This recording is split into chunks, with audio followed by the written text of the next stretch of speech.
Доброго дня, шановні учасники засідання. Представляюсь. Я Григорський Олег Ярославович, представник Міністерства екології та природних ресурсів України, а також представники замовника Сергійченко Олексій Володимирович, Банк Ростислав Олександрович і Німець Наталія Миколаївна. 18 грудня 2017 року вступив в дію Закон України про оцінку впливу на довкілля, який попередньо зобов'язує суб'єктів господарювання оцінити ймовірний вплив на довкілля щодо діяльності, яку він планує провадити. На виконання умов цього закону державний орган забезпечує організацію проведення громадських слухань щодо планованої діяльності в процесі оцінки впливу на довкілля. Відтак, метою нашого сьогоднішнього слухання є обговорення планованої діяльності філії ГПУ «Полтавагазвидобування», АТ «Укргазвидобування» щодо продовження видобування вуглеводнів новоукраїнського родовища. 23.03.2018 року суб'єктом господарювання розпочато процедуру оцінки впливу на довкілля через єдиний реєстр з оцінки впливу на довкілля. Ним подано повідомлення про плановану діяльність, що підлягає оцінці впливу на довкілля. Це повідомлення розміщено в засобах масової інформації. 24.06.2018 року в єдиному реєстрі було розміщено звіт з ОВД, який безпосередньо описує вплив до діяльності підприємства на довкілля. Також звіт з ОВД був розміщений в приміщенні акціонерного товариства «Укргазвидобування» в місті Києві та філії ПО «Полтавагазвидобування» АТ «Укргазвидобування». Тривалість громадського обговорення становить 25 робочих днів. 31.07.18 закінчується термін громадського обговорення по зазначенню планованій діяльності. Від учасників громадськості зареєстровано один представник. Пропоную заслухати представника замовника.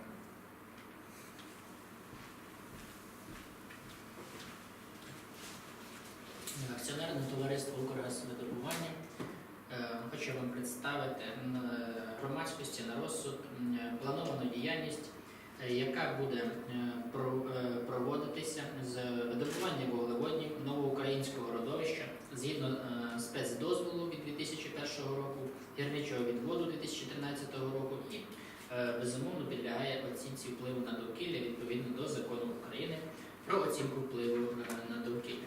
Тепер короткий опис тієї планованої діяльності, якою буде займатися на даній території акціонерне товариство.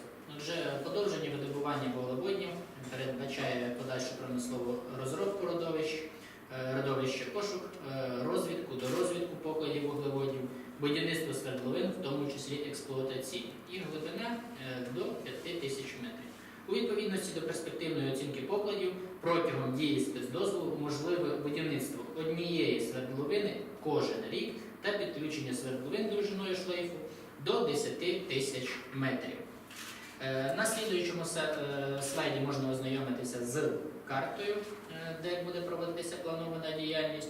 Ну і взагалі планована діяльність передбачається в межах спецдозволу на користування надрами на території двох районів – Кам'янського та Чутівського районів Полтавської області. Розташування свердловин обумовлюється оптимальними геологічними умовами розкриття перспективних продуктивних горизонтів і поверхневими умовами. Технічних альтернатив для здійснення видобутку природного газу та нафти немає. Ну і за фактом планованої діяльності, тобто продовження промислової розробки родовища із видобутку вуглеводнів новоукраїнського нафтогазоконденсатного родовища, виправданих альтернатив будь-якого характеру немає. Взагалі, в межах новоукраїнського родовища створена власна установка комплексної підготовки нафти і газу відсутня. Свердловини новоукраїнського родовища підключено до установки комплексної підготовки нафту і газу Розпашнівського ГКР. В межах спецдозволу загальний фонд свердловин складає 25 одиниць, з яких 8 свердловин експлуатаційні. Щодо тепер опису факторів довкілля, які ймовірно зазнають впливу з боку планованої діяльності. На атмосферне повітря очікується допустимий вплив, визначені граничні показники в межах норми. Щодо кліматичних факторів, тобто зміни клімату та викидів парникових газів, негативних впливів не передбачається, все в відповідних рамках і згідно правил. Щодо геологічного середовища та підземних горизонтів з прісними водами, то вони безумовно підлягають підлягають впливу в процесі буріння кожної свердловини. Ну а раціональна конструкція свердловин, яка включає спуск обсадних колон з наступним цементуванням високоміцними портландцементами, дозволяє попередити забруднення горизонтів. Ну і пізніше на слайді буде представлена відповідна конструкція. Щодо ґрунту. Безумовно, родючий шар ґрунту в межах бурових майданчиків зазнає впливу від техніки, що використовується для монтажних, підіймально-транспортних та землекопальних робіт. Ну а взагалі зняття та складування в КГ та родючого шару ґрунту на бурових майданчиках забезпечує його зберігання від забруднення. Взагалі, після закінчення бурових робіт відповідно передбачається як технічна рекультивація земель, так і біологічна рекультивація земель. Ну і згідно встановлених вимог, після того, як відбудеться технічна рекультивація, передається ця земля землевласникам в належному стані. І яка ж процедура зберігання родючого шару ґрунту від забруднення? Перед початком проєктних робіт з буріння на земельній ділянці, відведені під буровий майданчик і перенесені в натуру, передбачається відбір проб ґрунтів для визначення показників їх родючості та забруднення. Складається агропаспорт цієї земельної ділянки. Також необхідно відмітити, що найбільш ефективним засобом попередження забруднення родючого шару ґрунту є зняття і складування його в кагати, які розташовуються по периметру бурових майданчиків. Ну і не допускається змішування родючого шару ґрунту з мінеральним ґрунтом. І кожна ділянка, яка виділяється під розміщення бурового обладнання, привишкових споруд та приміщень для виробничих і побутових потреб обваловується земляним валом висотою до 1 метру. Щодо шумового навантаження, впливу вібрацій та інших негативних чинників на житловій території при видобуванні вуглеводнів, їх експлуатація також при проведенні будівельних робіт, все проводиться і передбачається в межах певних санітарних норм. Стан на фауну, флору, біорізноманіття, включаючи архітектурну, археологічну, культурну спадщину, знову ж таки негативних впливів не передбачається. Щодо соціально-економічних умов, то безперечно передбачається позитивний вплив, тобто створюються додаткові робочі місця, залучаються особи з місцевого населення до роботи у планованій діяльності, сплачується відповідна рента, встановлена законодавством, і забезпечується енергетичними ресурсами держави, тобто, перш за все, це власного видобутку. Щодо об'єктів природного заповідного фонду в районі розташування, технічного облаштування установки комплексної підготовки газу, експлуатаційних свердловин та бурових майданчиків є відсутніми. Негативних впливів не передбачається на ландшафт. Щодо здоров'я населення, то очікується допустимий вплив. Всі розрахунки в межах встановлених норм і вимог. Взагалі системою облаштування новоукраїнського газоконденсатного родовища передбачено збирання паровозного газу від свердловин за променевою схемою на установки комплексної підготовки нафти і газу за принципом низькотемпературної сепарації. Щодо джерел утворення викидів при експлуатації УКП-МГ. Перше – це спалювання газу на факельній установці. Відповідно, виділяється природний газ, оксиди азоту та інші речовини. При стрявлюванні сепараторів виділяється природний газ. При заповненні ємності, зберіганні та відвантаженні рідин, пари рідин.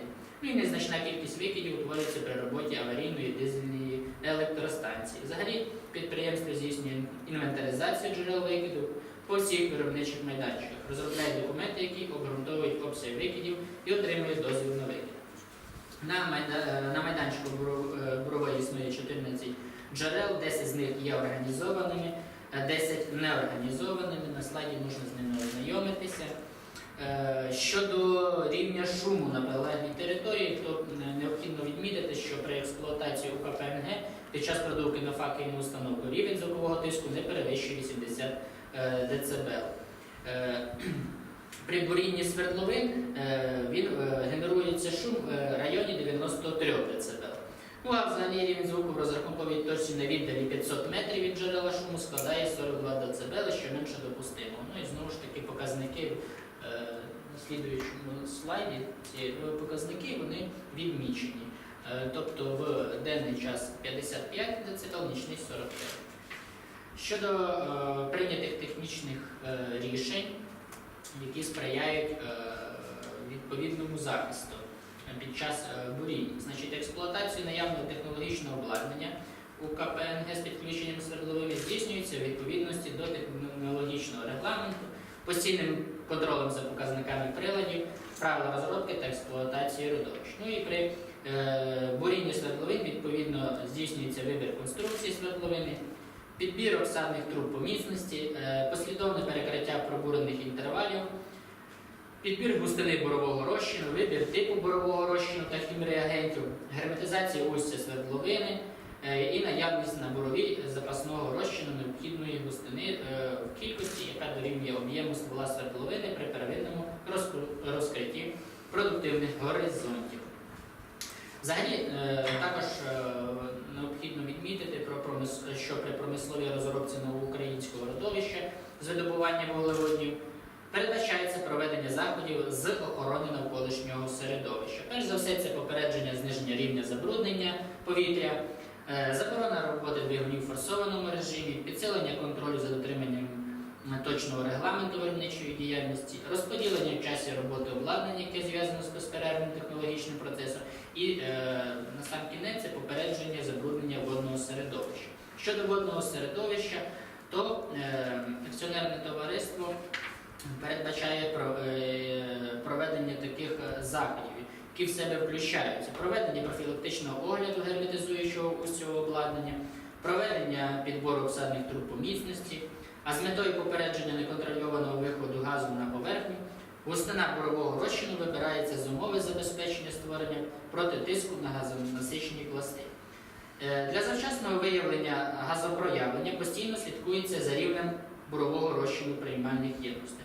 Ну і на усіх об'єктах нафтогазової галузі існує план ліквідації аварійних ситуацій. Для взагалі екологічного управління, системи екологічного управління, яка існує в товаристві, вона створена для того, щоб аналізувати та актуалізувати екологічну політику підприємства і направлена на управління екологічними ризиками та виконання прийнятих зобов'язань. На сам кінець необхідно зазначити, що дбайливе відношення до довкілля, раціональне збереження і використання природних ресурсів – це є позиція стратегічного бачення подальшого розвитку акціонерного товариства «Укргазвидобування» в сучасних умовах, яка є продиктованою турботою про суспільство, майбутні покоління і для забезпечення енергетичної безпеки країни.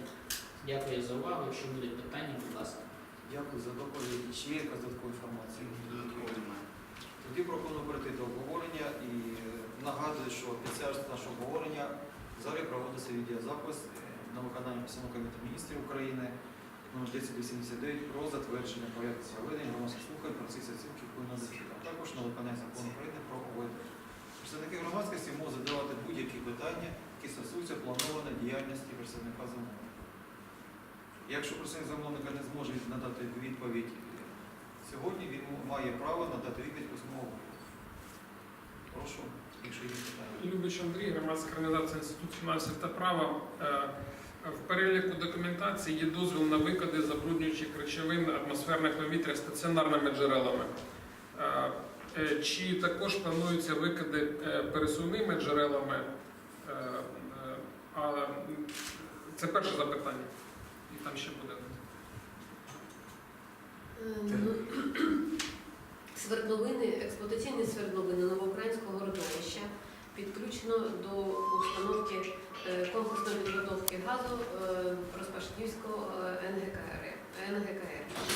Викиди від свердловин враховано в дозволі на викид на установку комплексної підготовки газу Ртищівського НГКР, тому дозвіл на викиди наведено у звіті з оцінки впливу на довкілля. При здійсненні планованої діяльності з будівництва свердловин, яка планується на даній території «Укргазвидобування», можливі викиди в атмосферу, вони будуть здійснюватися від спеціалізованого автотранспорту і автоспецтехніки. Плата за викиди забруднюючих речовин для пересувних джерел викиду врахована в вартості дизельного палива.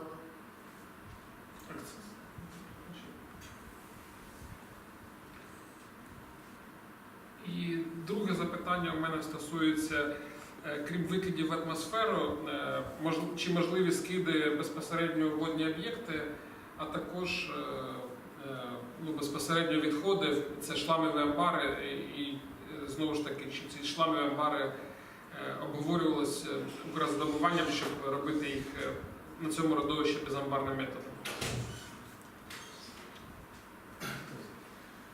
Скид забруднюючих речовин у водні об'єкти не передбачено.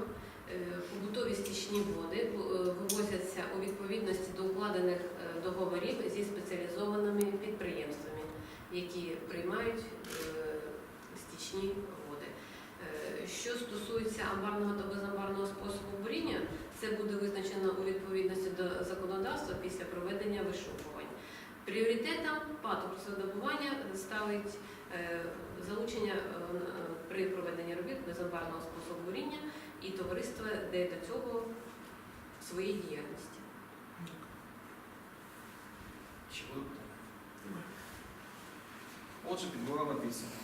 На слуханні з'явився один представник громадськості, і ми почули до вас запитання щодо планованої діяльності філії ГПУ «Полтавгазодобування» АТ «Укрзадобування» щодо продовження видобування вуглеводнів новоукраїнського родовища до представника замовника. На всі питання було надано відповіді, надавати їх письмовий вигляді потреби немає.